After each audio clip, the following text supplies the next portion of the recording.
Welcome friends.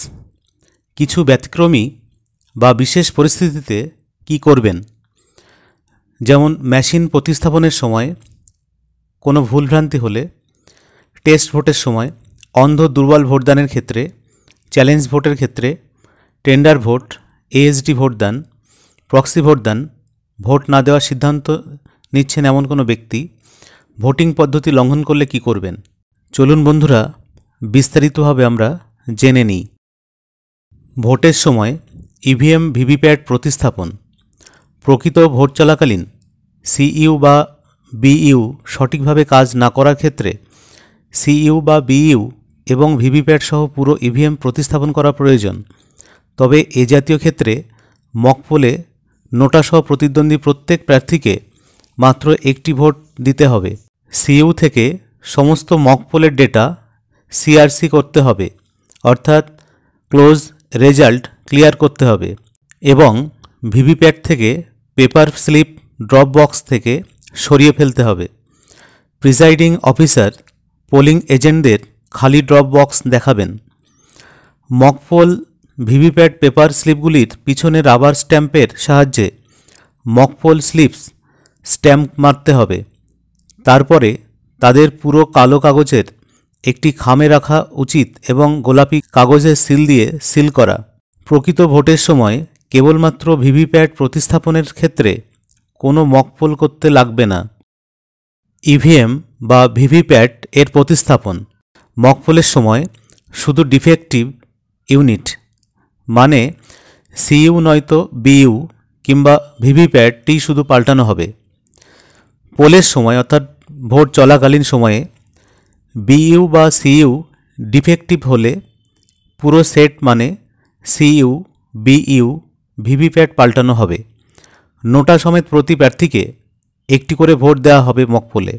পোলের সময় VVPAT defective হলে শুধু ভিভিপ্যাটটাই পাল্টানো হবে, কোনো মকপোল হবে না।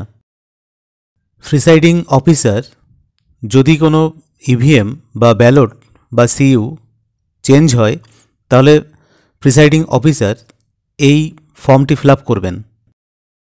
ভিভিপ্যাট নিয়ে ভোটারের অভিযোগ। রুল 49(a) যদি কোনো ভোটার অভিযোগ করে যে ভিভিপ্যাট ভুল ভোট প্রদর্শন করছে, তাহলে তাকে প্রিসাইডিং অফিসারের কাছে বিষয়টি জানাতে হবে। প্রিসাইডিং অফিসার তার থেকে একটি ঘোষণাপত্র নেবেন যে যদি তিনি মিথ্যা বলে থাকেন তাহলে তার বিরুদ্ধে শাস্তিমূলক ব্যবস্থা নেওয়া হতে পারে। প্রিসাইডিং অফিসার সেই ভোটারের তথ্য আবার 17(a) পূরণ করবে এবং সেই ভোটারকে একটি টেস্ট ভোট দিতে বলবে। সেই ভোটটি পোলিং এজেন্ট এবং প্রিসাইডিং অফিসারের সম্মুখে ভোটারকে দিতে হবে। যদি ভোটারের অভিযোগ মিথ্যা হয়, তাহলে প্রিসাইডিং অফিসার 17(a) এবং 17(c) সেটি উল্লেখ করবেন। এই টেস্ট ভোটটি গোনা হবে না। যদি ভোটারের অভিযোগ সঠিক হয়, তাহলে প্রিসাইডিং অফিসার ভোট বন্ধ করে বিষয়টি আরও নজরে আনবেন। ডিক্লারেশন আন্ডার রুল 49(m) ফর্মটি একবার দেখে নিন। অন্ধ এবং অশক্ত ভোটারের ভোট দেওয়া। ড্যামি ইভিএম ছাড়াও অন্ধ ভোটার একজন সঙ্গীর সাহায্যে ভোট দিতে পারবেন। সঙ্গীর বয়স 18 বছরের নিচে হবে না। তিনি একই বুথে একই দিনে একজন মাত্র ভোটারেরই সঙ্গী হবেন। সঙ্গীর থেকে একটি ঘোষণাপত্র নিয়ে নিতে হবে যে তিনি ভোটারের ভোটটি গোপন রাখবেন। ফর্ম 14(a) অন্ধ এবং অশক্ত ভোটারের তথ্য লিপিবদ্ধ হবে। কোনো ভোটকর্মী সঙ্গী হতে পারবেন না। অশক্ত ভোটার যারা নিজের একক প্রচেষ্টায় ভোট দিতে সক্ষম নয়, তারা ভোটিং কম্পার্টমেন্ট পর্যন্ত একজন সহযোগী বা সঙ্গী নিতে পারবেন। তবে সেই সহযোগী বা সঙ্গী কোনোভাবেই ভোটিং কম্পার্টমেন্টের ভেতরে যাবেন না। তবে এই নির্দেশটি কেবলমাত্র সেই ভোটারদের ক্ষেত্রেই প্রযোজ্য যাদের শুধু চলাফেরার জন্যই সহায়তা প্রয়োজন। এই বিষয়ে প্রিসাইডিং অফিসারকেই সিদ্ধান্ত নিতে হবে। ধারা 49 এর উপধারা 2 মোতাবেক প্রিসাইডিং অফিসার ফর্ম 14A-তে সেই সমস্ত নির্বাচকদের বিশদ পূরণ করবেন যারা কোনো সঙ্গীকে ভোটিং কম্পার্টমেন্ট পর্যন্ত নিয়ে গিয়ে তার সাহায্যে ভোট দিয়ে থাকেন। তবে সঙ্গী ভোটিং কম্পার্টমেন্টের ভেতরে না গেলে তার বিবরণ 14A-তে লেখার প্রয়োজন নেই। স্ক্রুটিনির সময় উপরিউক্ত ফর্ম 14A স্ক্রুটিনির অন্যান্য নথির সঙ্গে যেমন form 17A presiding officer diary দেখা হবে।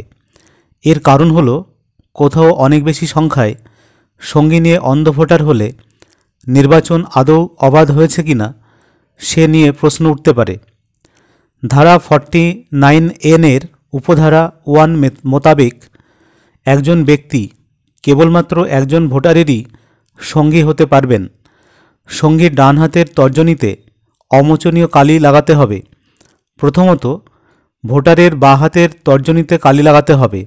কোনো ভোটার তার সাথে কাউকে সঙ্গী হিসেবে নিতে চাইলে সঙ্গীর ডান হাতের তর্জনী পরীক্ষা করে দেখা হবে যে সেখানে কোনো কালির দাগ আছে কি না।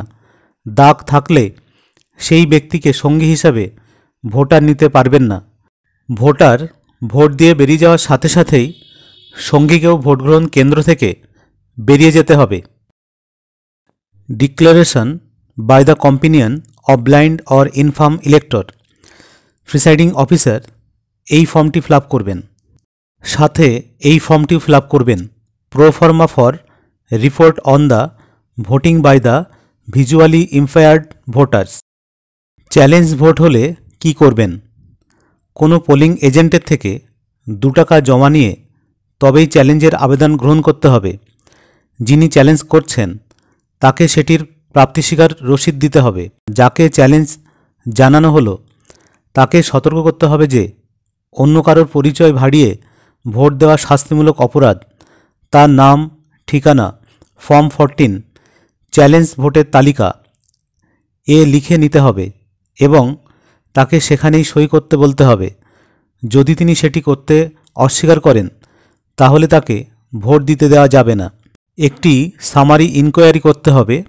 যিনি চ্যালেঞ্জ করছেন তাকে বলতে হবে নিজের দাবির সপক্ষে তথ্য প্রমাণ দিতে। যদি তিনি পারেন তখন যাকে চ্যালেঞ্জ করা হচ্ছে তাকে বলবেন এর পাল্টা তথ্য প্রমাণ দিতে।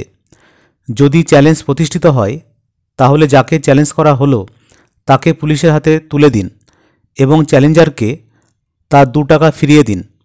রসিদ নিতে ভুলবেন না। এই রসিদ আছে ফর্ম 14-এর 10 নম্বর কলমে। কাউন্টার ফয়েলে উল্লেখ করবেন। চ্যালেঞ্জ প্রতিষ্ঠিত না হলে চ্যালেঞ্জারের টাকা বাজেয়াপ্ত করা হবে। ফর্ম 14-এর 10 নম্বর কলমে সেটি লিখে রাখতে হবে। কাউন্টার ফয়েলেও সেটির উল্লেখ থাকবে। টেন্ডার্ড ভোট হলে কি করবেন? যখন এমন কোনো ভোটার ভোট দিতে এসেছে যার ভোট আগেই দেওয়া হয়ে গেছে তিনি তখন টেন্ডার্ড ভোট দেবেন। প্রতিটি বুথে 20টি করে টেন্ডার্ড ব্যালট পেপার ডিসি থেকে দেওয়া হবে। ফর্ম 17B-তে সেই সমস্ত ভোটারদের বিশদ লিখে রাখতে হবে যারা টেন্ডার্ড ব্যালটে ভোট দিয়েছেন। ফর্ম 17B-এর 5 নম্বর কলমে তাকে দিয়ে সই বা LTI করিয়ে নিতে হবে। ওনার ক্ষেত্রে ফর্ম 17A পূরণ হবে না। সই করার পরে সেই ভোটারকে একটি টেন্ডার ব্যালট পেপার এবং অ্যারো ক্রস মার্ক দিন। তিনি ভোটিং কম্পার্টমেন্টের ভেতরে গিয়ে সেই ব্যালট পেপারে ভোট দিয়ে বেরিয়ে আসবেন। সেই ব্যালট পেপারটি তিনি প্রিসাইডিং অফিসারের হাতে দেবেন।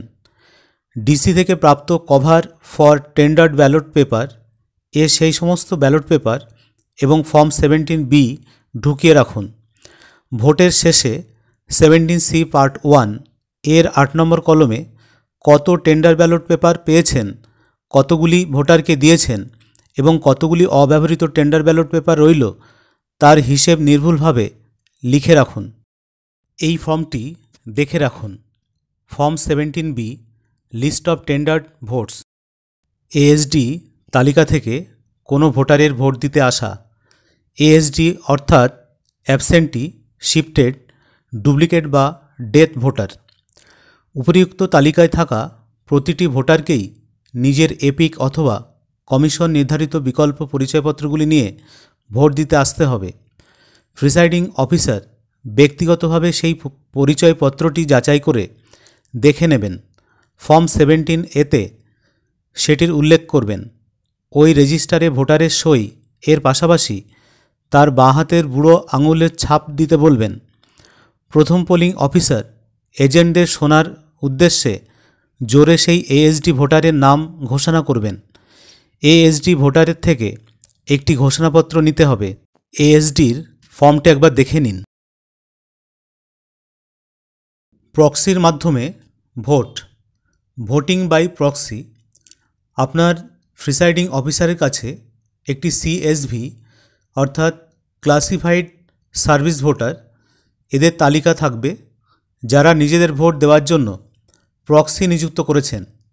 আপনার কাছে থাকা নির্বাচক তালিকার মার্ক কপির শেষে সেই CSV তালিকা থাকবে। প্রক্সি প্রথাগতভাবে EVM-এর সাহায্য নিয়ে ভোট দেবেন। প্রক্সির বাঁ হাতের মধ্যমায় কালি লাগাবেন।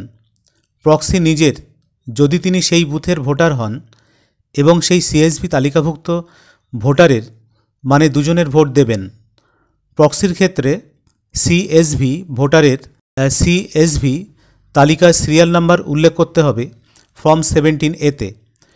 বোঝার সুবিধার্থে PV কথাটি ফর্ম 17A-তে লিখতে হবে, যেমন 1 ব্র্যাকেটে PV। ভোটের পদ্ধতি মানতে অস্বীকার করা, refusal to observe voting procedure.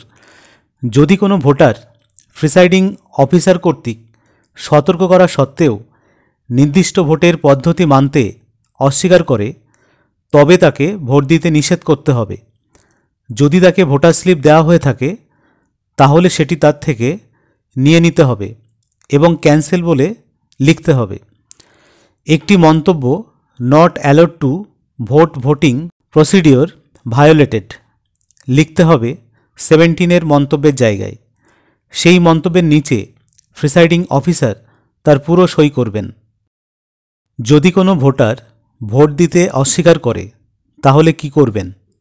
Form 17A-তে অর্থাৎ রেজিস্টার অফ ভোটার্স পূরণ হওয়ার পরে যদি কোনো ভোটার এইরূপ ইচ্ছা প্রকাশ করেন তখন তাকে ভোট দিতে বাধ্য করা যাবে না। সেই ক্ষেত্রে রিফিউজ টু ভোট কিংবা লেফট উইদাউট ভোটিং কথাগুলি 17A-তে লিখে রাখা হবে।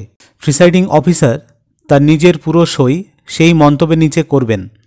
এই মন্তব্যের সাথে ভোটারের সই করিয়ে নিতে হবে। কম বয়স সম্পর্কে ঘোষণা, যদি কোনো নির্বাচক বয়সের নিচে মনে হয় তবে তার পরিচয় অন্যথায় প্রতিষ্ঠিত হয়, তবে নির্ধারিত আকারে তার বয়স সম্পর্কে তার কাছ থেকে একটি ঘোষণা নিন। ঘোষণাপত্র গ্রহণের আগে তাকে মিথ্যা ঘোষণা দেওয়ার জন্য আইনের দণ্ডিত বিধান সম্পর্কে অবহিত করুন। এমন ভোটারদের তালিকা প্রস্তুত করুন যার কাছ থেকে ঘোষণাটি গৃহীত হয়েছে। এছাড়াও এমন ব্যক্তিদের তালিকা বজায় রাখুন যারা ঘোষণা দিতে রাজি হননি এবং ভোট না দিয়ে চলে গেছেন। এ জাতীয় সমস্ত ঘোষণা আলাদা কভারে রাখুন। Form of declaration by elector about age, এই দুটি ফর্ম পাশাপাশি দেখে রাখুন।